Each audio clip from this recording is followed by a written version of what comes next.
All right, so here we go. We're going to go ahead and put on the glass.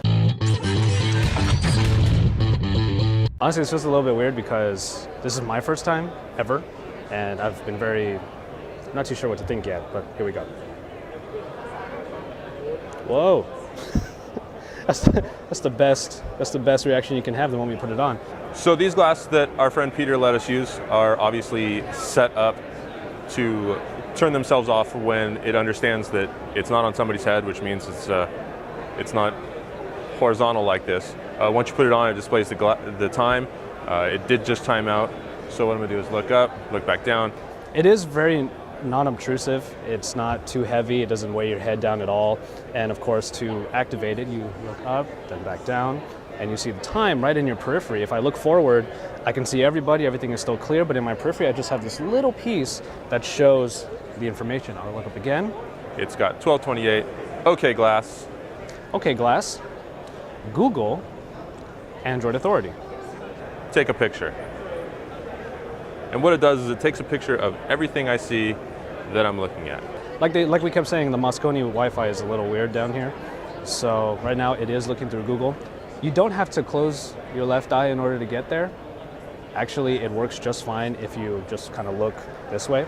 So yeah, there it is, Android Authority. It does have the bone conducting speaker, so it is reading to me what's going on.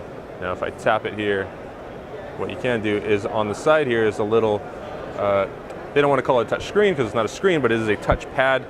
So you can kind of go vertically and get more Android Authority stuff, showing me a Google Plus post that we did,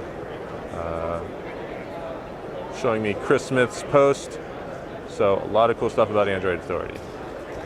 Now if you swipe down like this, it does go back to the OK Glass. So obviously you have to get used to it because the head motion makes you need to reactivate it, and the timeout time is actually pretty short. So let's do that again. OK Glass. Get directions to Palomino, San Francisco. There you go, Palomino Restaurant on Spears Street. That's where I'm going tonight.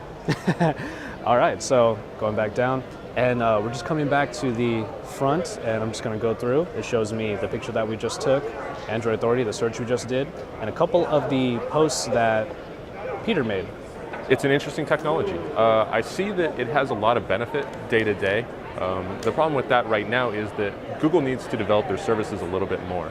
If I were really, really busy, used Google Now a lot for reminders and things like that, this would have a lot of benefit. It also has a lot of benefit when you're in, I would say, a metropolis, kind of like San Francisco.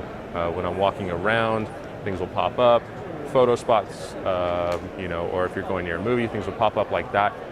That's where I see the benefit to it. So, first impressions, it is a very nice device. When you first put it on, you think, some of my friends out there will say it looks like a decoder from Dragon Ball Z. So, it's over 9,000, stuff like that. But really, it is unobtrusive. I can imagine myself wearing this for a long period of time without my ears and my head and my nose starting to kind of feel sore from it, because it is very, very lightweight, and that's cool.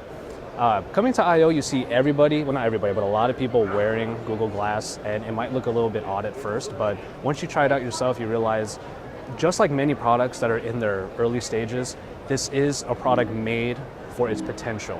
Right now, it's all about potential, and I see the potential being pretty immense.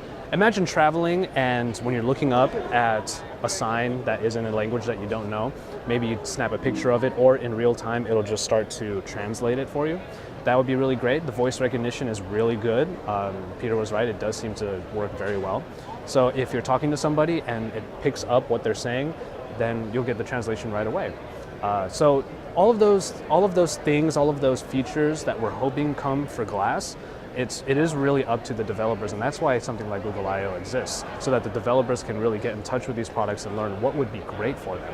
And I think that's really awesome about Google Glass. It's a great example of what, starting from the beginning, and you get to see the progression, how important something like that is. For kind of the average person right now, there's not a lot of benefit. Once they build it out, and we do have to thank people like Peter, who is an early adopter of Glass, because his work will get us to where it needs to be.